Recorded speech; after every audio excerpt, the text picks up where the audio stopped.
Muito bem, e obrigado por termos chegado aqui mais uma vez a este programa, a esta mesma hora, Nossa Vida, Nossa Fé, com o Sr. Padre Marta e com a minha pessoa. Tudo bem? Eu estava-me a lembrar que estava a apetecer dizer obrigado também, porque já vamos a chegar ao terceiro programa. Ai, que bem que está quase no fim, não é? Falando no fim. Não é que estejamos aqui tristes a fazer isto, mas pronto, como gravámos 3 programas de cada vez, quando chego ao terceiro já, olha, obrigado também que...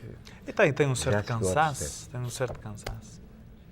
Estamos cá com muito gosto e com muito bem, mas obrigado por teres paciência para nos ouvires mais meia hora. Bem, se fosse 1h30 seguida, talvez não tinha tanta paciência. Mas agora meia hora de vida por 3 dias, talvez. E acho que faziam bem não ter tanta paciência, faziam um break. Está bem.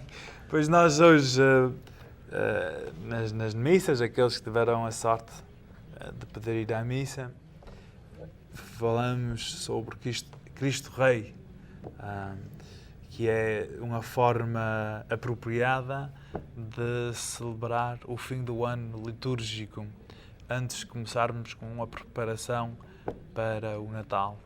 Assim que nós acabamos não com o desespero, mas sim acabamos com a fé num Cristo que nos vem, um Cristo Rei, mas um Rei não como os outros reis, e que nos vem um Rei triunfante, Salvador, bom. Um Rei vitorioso. Vitorioso. E nós podemos dizer que nós que estamos muito acostumados com esta... Bem, agora talvez já não tanto, porque já acabou o Rei em Portugal já há um pouco mais de 100 anos, já há 102, não é? Não, 101. Não, O nosso foi 1910. 103, isso. Já vai de 103 anos. Não estamos muito acostumados a esse posto Rei, mas ainda está adentro. Sim, dá para lá muitos monárquicos e outros a suspirar pelo seu renascimento. E tem, mas a palavra rei é sempre conectada com o poder, com quem manda. E dentro disto nós temos bastantes por aí, e até às vezes nós já queremos mandar, e até nós já queremos mandar em Deus. Isso também é acontece. Que nós temos no fundo, temos cá um desejo de sermos também nós reizinhos, não é? Se não for na nação, se não for possível na cidade, pelo menos na freguesia, e se não for possível também na freguesia, pelo menos na minha casa, que quem manda sou eu, que é que visto as calças. Não é? Nós temos essa mania, às vezes, de queremos ser reizinhos. Aliás, eu penso que a razão da instituição da festa de Cristo Rei, uma das razões, foi para combater a pecha do absolutismo que nasceu na França nos séculos XVI, XVII e XVIII, em que o rei da França, Luís XV ou XVI, não sei se era o XV ou o XVI, que deu-lhe na mania ser o rei absoluto e proclamar: eu sou o rei absoluto, não é? E quem me obedece, obedece a Deus. Obedecer ao rei é obedecer. Isto era muito conveniente para ele. Quem me obedece, obedece a Deus. Portanto, etc. E a Igreja teve necessidade, digamos assim, de combater esta ideia errónea. Ninguém na Terra é rei absoluto. São reis absolutos, por mais que tenham nascido filhos de um rei e de uma rainha. Ninguém é absoluto. Absoluto é Deus, é Jesus Cristo. Jesus é o nosso rei. E depois desse absolutismo também veio o comunismo na Rússia, com a instalação de Lenin. Esta mania continua, não é? Continua. De outras formas. Pode ser que não se chama rei, pode ser que se chama presidente, mas ao primeiro, ou lá que se chamava o título dele. Também na Alemanha, também acabou-se com a ideia do super-homem. Super-homem, do Übermenschen. E companhia. Mas não sei, e não vamos pôr só esta questão nos outros na política e fora da igreja. Às vezes na igreja também há, ou também houve, e também há uma certa maniazinha que também somos quase absolutos, não é? E se calhar mesmo a igreja também olhando para si mesma também é bom, e certamente por isso se lê estes textos, estas coisas, que Rei das nossas vidas, Rei da nossa vontade, Rei de nós é o Senhor Jesus Cristo e não, digamos, não o Papa, por muito amor que eu tenha ao nosso Papa. E também tinha aos outros, mas quer dizer, este cai mais no goto, sinceramente. Está-me a cair bem no goto, não quer dizer que caia mais ou melhor também. Mas mesmo melhor, cai melhor no goto do que outros Papas recentes. Bem, então nós vamos talvez começar com a primeira leitura. Primeira leitura, precisamente, o povo às vezes pede um rei. E diz do livro de Samuel: naqueles dias, todas as tribos de Israel foram ter com David a Hebrom e disseram-lhe: nós somos dos teus ossos e da tua carne. Quer dizer, somos da tua descendência. Já antes, quando Saúl era o nosso rei, eras tu quem dirigia as entradas e saídas de Israel. E o Senhor disse-te: tu apacentarás o meu povo de Israel, tu serás rei de Israel. Todos os anciãos de Israel foram à presença do rei a Hebrom. O rei David concluiu com eles uma aliança diante do Senhor, e eles ungiram David como rei de Israel. Meus amigos, isto é para nós, que palavra do Senhor. Sim. Bem, eu acho que o que é interessante desse primeiro rei, David, era de ser o mais novo da sua família, era um pastor, gente bem humilde, era aquele que menos se esperava. E talvez por ser aquele que menos se esperava, foi aquele que acabou por ser o melhor deles todos. Eu acho que também não me deixa de ser interessante de que antes dele, e até mesmo antes de Saúl, o povo queria um rei para ser como os outros, mas os profetas não queriam. Deus não queria. Agora, para que querem que só tenham só um rei, que era ele, que era Deus? E até parece que muitas vezes aqueles reis que aí vieram foi mesmo para dar esta lição. Querias um rei, olha. Aí o tens. Aí o tens. E nós também, às vezes, também andamos nisso. Queríamos um presidente. Olha, ele está aí. Aí o tens. Olha, tu é que os escolheste, não é? Mas existe um pouco desse pensamento.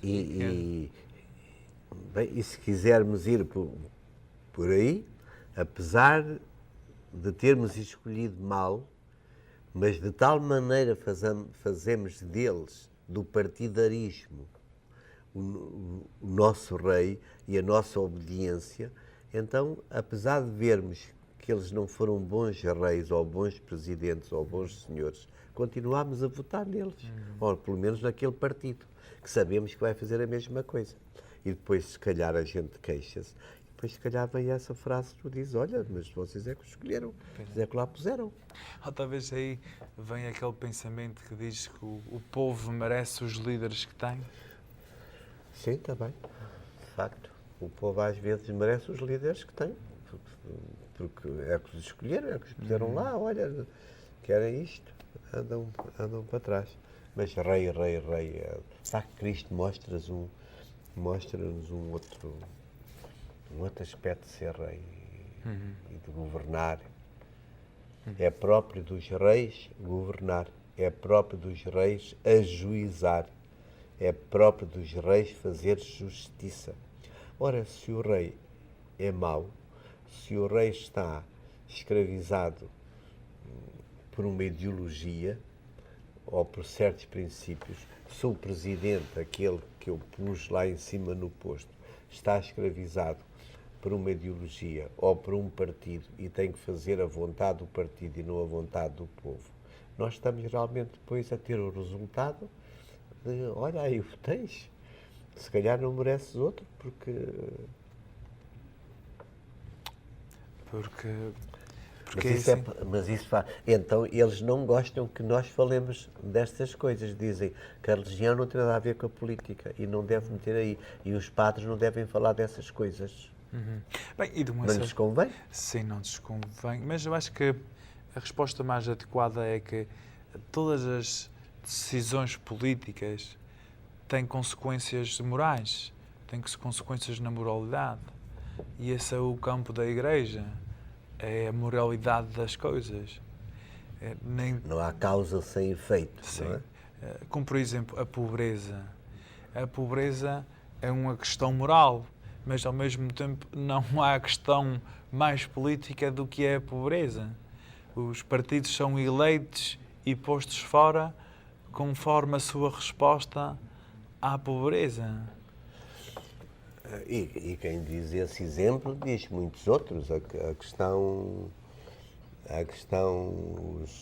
Este partido, ou este governo, ou este presidente fez uma lei, suponhamos, salarial. E então pôs o ordenado mínimo X. Aquele ordenado mínimo X é legal, do ponto de vista da lei. É legal. Não quer dizer que seja bom, não quer dizer que seja imoral, que seja bom. Mas isso leva a que as pessoas pensem, não, mas isto é legal, portanto é legal, isto é bom. Quem diz isso diz outras coisas, diz o aborto, diz isto, diz aquilo, etc. Tantas coisas, por serem legais, não quer dizer que sejam bons. Por isso o Padre Isaac dizia aí muito bem que a lei, por muito bem que esteja, ou por muito inteligente que seja própria de quem governa fazer leis, mas as leis têm consequências morais, têm consequência na pobreza, têm consequência na moralidade, têm consequências em muita coisa, é assim mesmo. Todas as leis, em geral, têm sempre uma consequência. E também se pode dizer que a doutrina da Igreja ou a moralidade da Igreja também tem umas certas consequências políticas. Também é vice-versa. A nossa doutrina, a nossa forma de ver o mundo, a nossa forma de ver a justiça também tem que ter implicações na política. Pois, até tem que ter, o que é mais indiretamente. É um vermos a política sem as armas da política. Vermos a política com as armas da razão e com as armas da paz, com as armas do amor, do bem comum. E isto, de facto, são umas armas têm muita força, mas, por outro lado, não têm a força que o mundo tem. Não é? Portanto, as armas dos cristãos, digamos assim, as armas da Igreja, são as armas do bem comum, são as armas do não mates, não roubes, não esfoles, faz o bem, pratica o bem, são as armas da misericórdia. E isto, muitas das vezes, quem não é de facto religioso, quem não se guia por sentimentos religiosos e guia-se antes por outras forças, evidentemente que para eles só lhes convém. Estas nossas armas tão molezinhas, tão inocentes, tão moles. Por isso lhes convém dizer, não querem que a religião tenha nada a ver com a política. Nós não podemos falar de política. Nós, em certa medida, tem uma certa razão, não devemos ser partidos. O partido faz divisão. O cristão, pela fé em Jesus Cristo, e quando Cristo é o seu único Senhor e Rei, o cristão é o homem da unidade, não é o homem da divisão. E os partidos está mesmo a dizer, é partido, por isso é partido. Por isso fez separação. Os da direita e os da esquerda. Portanto, partiu as coisas. E às vezes partiu... Portugal está tão partido, tem tantos partidos, são alguns 17 ou 18, ou foram 17 ou 18, que estava tão partido que ficou feito em cacos, ninguém, não tem concerto. Não é? Portanto, o cristão não é um homem de partidos que vá à Igreja, não há a ver que vá para um partido, porque então está a dividir. Isto é um homem da unidade, como Cristo é o Cristo. A Igreja, essa é que é a palavra, é a união. Embora que a união faça força, mas para manter a união também tem a sua dificuldade. Só com inspiração divina é que podemos manter uma união. Agora, isto não quer dizer não vão os nossos ouvintes e telespectadores estarem a pensar que nós estamos a defender, então se o cristão não é de partidos, então não vota em partido nenhum. Isso vai ser uma conclusão errada. Por causa que, como o mundo está organizado, nós temos o dever, e o cristão tem o dever, mais que dever, tem a obrigação de votar. Não só de votar, mas também de votar naqueles partidos que eles veem que são mais convenientes para o e povo. meter-se na política. E meter-se na política. Para mudar e tudo isso. Bem, chegou o intervalo, nós vamos descansar um pouco. Até já.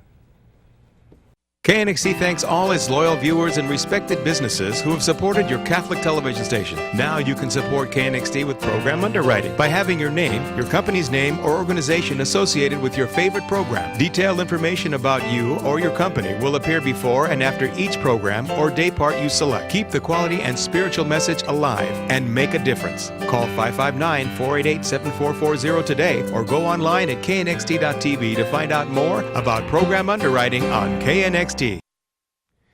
Está bem, nós estamos cá outra vez no nosso programa, na última parte, em que continuamos a falar em Jesus como o nosso Rei. Ok. E vamos ver o texto do Evangelho de hoje, já lemos a primeira epístola, em que o povo pedia um Deus, pedia um Rei a Deus, e que Deus deu de facto um grande Rei ao povo, Jesus Cristo, seu Filho. E vamos ver no texto do Evangelho de hoje qual é o seu trono,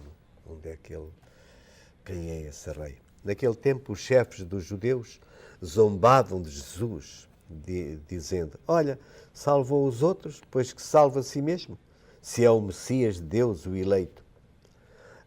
Também os soldados troçavam dele, aproximando-se para lhe oferecerem vinagre. Diziam: se és rei dos judeus, salva-te a ti mesmo. Por cima dele puseram um letreiro: este é o rei dos judeus. Entretanto, um dos malfeitores que tinham sido crucificados insultava-o, dizendo: não és tu o Messias? Salva-te a ti mesmo e a nós também. Mas o outro, tomando a palavra, repreendeu-o, dizendo: não temes a Deus, tu que sofres o mesmo suplício? Quanto a nós, fez-se justiça, pois recebemos o castigo das nossas más ações. Mas ele nada praticou de condenável. E acrescentou a Jesus: lembra-te de mim quando vieres com a tua realeza. Jesus respondeu-lhe: em verdade te digo, hoje mesmo estarás comigo no paraíso. Palavra da salvação. Glória a vós, Senhor. O trono, falava em trono. O trono, então, é a cruz. Geralmente os reis têm um trono, não é? E gostam de ter tronos quase dourados e que andem com eles aos ombros. Grandes coisas. E o treino de Jesus Cristo, o treino de Deus apresenta-se um outro rei, uma outra maneira de ser rei. E também, talvez é que nós devíamos também tentar desprendermos da palavra rei, para não estarmos só a pensar rei, rainha, príncipe, coroa, aquilo que normalmente associamos com rei,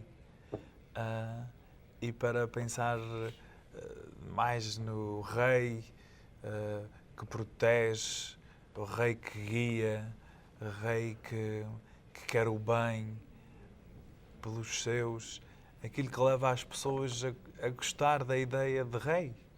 Que ninguém gosta de um rei por causa de uma coroa ou de uma capa ou de coisas assim, mas o ideal, a ideologia que vem com o ser rei. Pois, o nosso mal, ou o mal de muitos homens no tempo, de facto, quando os reis ganharam o poder, é que o poder é como o dinheiro.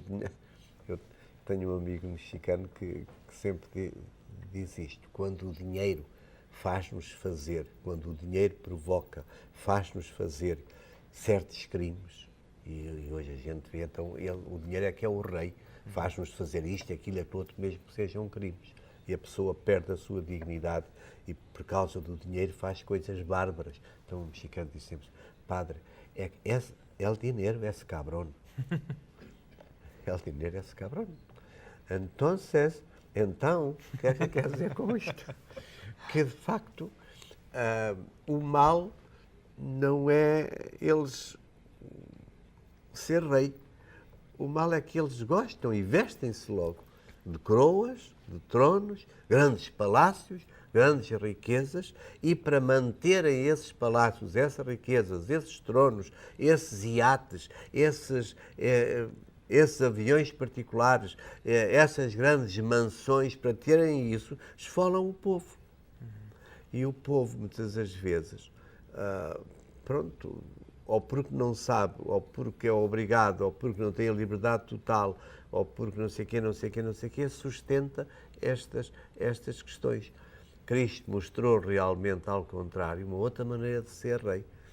É rei na caridade, é rei no olhar para os outros, é rei em pôr a vida da pessoa, e quando se diz vida, diz até a sua salvação, põe a vida acima de tudo e de todos, põe a pessoa humana acima de tudo e de todos, põe a dignidade da pessoa humana acima de tudo e de todos, põe a pessoa humana, não é as capas, não é a grandeza, não são os brilhantes, as pedras preciosas, não são as coroas que dão a dignidade à pessoa.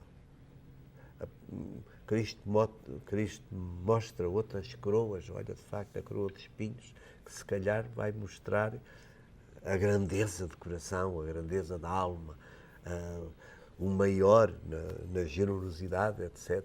Como ele mesmo disse, não há maior amigo que aquele que é capaz de dar a vida pelo amigo. Quando este outro desgraçado que tinha andado a fazer uma vida má com o seu colega, mais isto e mais aquilo, e diz, então faz-nos isto. E o outro reconheceu, não, Senhor, lembra-te de mim quando estiveres no teu reino. E quando Cristo lhe diz, hoje mesmo estarás, para além do que fizeste, para além de tal, hoje estarás comigo, etc. Aí Cristo é rei profundamente. Porque nós também associamos com os reis a vingança, e isto é um rei, Jesus, como que aceita o rei a vingança. Quem é que se vinga? São aqueles que têm muito poder, têm poder para se vingar, são capazes de se vingar. E a realeza de Jesus Cristo é vingar-se com o opositivo, vingar-se do mal com o bem, vingar-se da maldade, do ódio com o bem, com o amor. Daí só assim se pode compreender que Ele nos ensine se quer seguir-me, se quer ser grande, se quer ser rei, reza, ama, perdoa, reza até para os teus inimigos, não é? E também aí vê-se ele é rei sendo humilde, mostrando a sua humildade, não mostrando o seu poder. E também é muito mais, mas mostrando o seu poder, fazendo aquilo que é mais difícil. É muito mais difícil perdoar do que vingar-se. É mais difícil perdoar do que odiar. Não é? Por isso, esta questão da Igreja proclamar realmente Cristo como Rei, não está,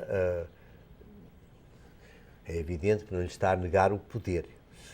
Se nós reconhecemos Cristo é o Criador, com o Pai e com o Espírito Santo, são criadores do universo, são senhores da vida e da existência, etc, etc. Têm todo o poder nas mãos. Mas nós, quando falamos há poderes que temos nas mãos, não é aí bem quando a Igreja diz o grande poder de Jesus Cristo vem da grandeza do coração.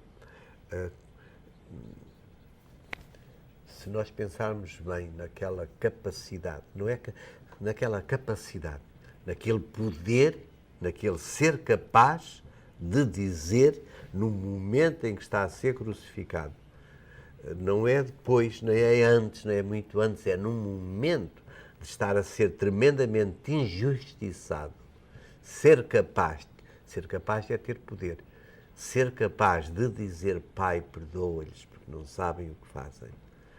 Penso que Cristo mostra aí um poder tremendamente, muito mais do que todos os reis absolutos, mais do que o rei absoluto Luís XVI ou XVII. Esse absolutismo. Também falando em rei, nós quando somos batizados como rei, profeta e sacerdote. Sacerdote, profeta e rei. Sacerdote, profeta e rei. A ordem foi ao contrário. Mas aí também, no nosso batismo, somos herdeiros e também somos chamados a exercer um reinado à forma de Jesus. Porque todos nós temos um certo poder. E então, o que é que nós fazemos? Como é que nós queremos exercer o poder que temos? Pois, mas sempre na pessoa de Jesus Cristo. Sacerdote, profeta e rei, no sentido pleno, é de facto Jesus Cristo. E nós também somos chamados pelo batismo a exercer sacerdócio, profetismo e reinado. Mas nele, não fora dele. O nosso mal é que exercemos isso muitas vezes fora dele. E então servimos o dinheiro, ou então construímos riquezas e riquezas à custa do sangue dos pobres. De facto, os reis antigamente, e o povo era vassalo deles e quase adorava, e quando o rei passava, dobravam os joelhos e etc, etc. Mas tudo era dele, não é? Mas eu acho que também existe, o povo faz isso de outras maneiras, como por exemplo, o Cristiano Ronaldo é quase adorado pelo povo, o Messi, os jogadores, assim que não é só o poder do dinheiro económico. Então, que nós fazemos em conclusão, não adoremos nem os reis da terra, nem adoremos as coisas que às vezes reinam sobre nós. Adoremos antes o verdadeiro Rei, Jesus Cristo. Muito bem, e chegamos assim ao fim. Muito obrigado e até outro domingo, se Deus quiser.